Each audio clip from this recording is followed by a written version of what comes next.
दोस्तों, पिछले साल डेल्टा लहर के दौरान मौत ने हर इलाके में तांडव मचाया, लेकिन अब तीसरी लहर में देश और दुनिया इसका मिलकर सामना कर रहे हैं। भारत में कोरोना संक्रमण के मामलों में तेजी से गिरावट जारी है, जो कि भारत के लिए बेहद खुशी की बात है।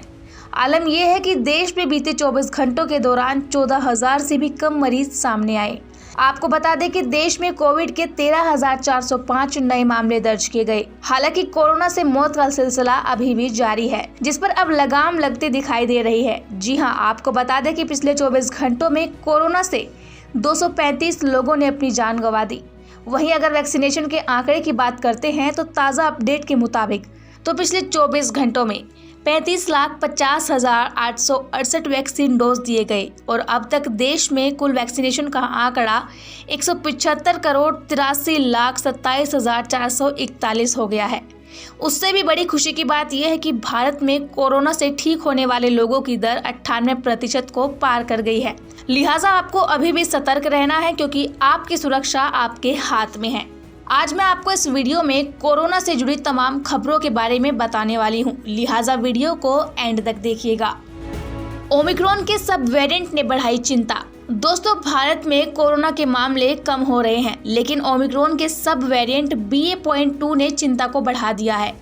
कोरोना वायरस के नए वेरिएंट ओमिक्रॉन का सब वेरिएंट BA.2 मूल वेरिएंट से भी ज्यादा तेजी से फैलने वाला है। अलग अलग हुई स्टडी में ये बात सामने आई है। साथ ही स्टडी में इस बात का भी पता चला है कि ओमिक्रॉन सब वेरिएंट BA.2 डेल्टा से भी ज्यादा खतरनाक हो सकता है। ये कोरोना की गंभीर बीमारी का कारण बन सकता है। दोस्तों, महामारी विज्ञानी एरिक फैंक्स ने कहा कि इस वेरिएंट ने चिंता को बढ़ा दिया है।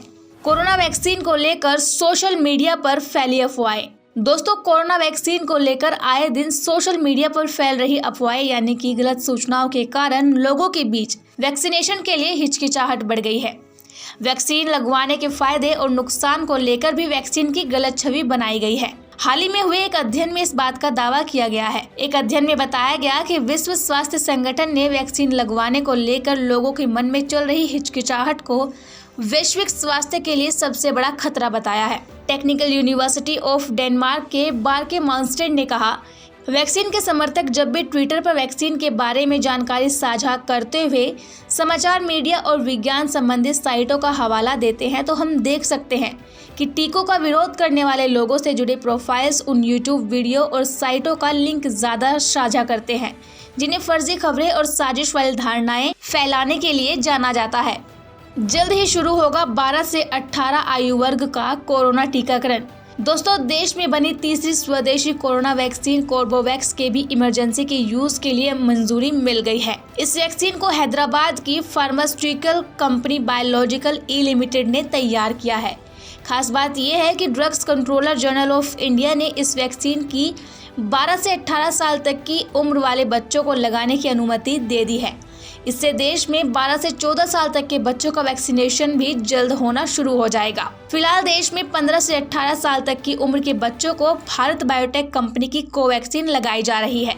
बता दें कि कोर्बेवैक्स प्रोटीन सब यूनिट वैक्सीन है। ये प्रोटीन बेस्ड देश की पहली और देश में ही डेवलप की गई तीसरी कोरोना की वैक्सीन है।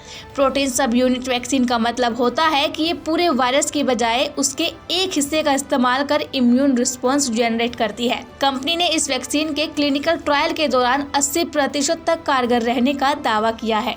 ट्रायल में हुई कितनी कारगर साबित? दोस्तों, बायोलॉजिकल ई ने देश भर की 33 से ज्यादा साइट पर 3,000 से ज्यादा लोगों पर वैक्सीन का ट्रायल किया है। ट्रायल के नतीजों में इस सामने आया है कि डेल्टा स्ट्रेन के खिलाफ सिम्प्टोमेटिक इन्फेक्शन रोकने में वैक्सीन 80% से ज्यादा कारगर है। ये वैक्सीन 2 डोज में आएगी और 2 से 8 डिग्री सेल्सियस रेफ्रिजरेट तापमान पर स्टोर की जा सकेगी।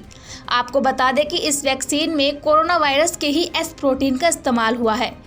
जैसे ही वैक्सीन के जरिए ये एस प्रोटीन बॉडी में एंटर करता है तो बॉडी का इम्यून सिस्टम एक्टिवेट हो जाता है। इस वैक्सीन को बायोलॉजिकल ई ने टेक्सास चिल्ड्रंस हॉस्पिटल के टीका विकास केंद्र के साथ मिलकर बनाया है।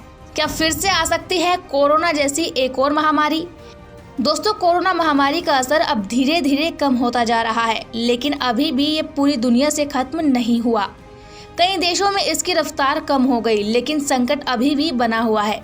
इस बीच दुनिया पर एक और महामारी का खतरा मंडरा रहा है और ये कहना है माइक्रोसॉफ्ट के संस्थापक बिल गेट्स का। उन्होंने चेतावनी दी है कि दुनिया में कोरोना जैसी एक और महामारी दस्तक देगी।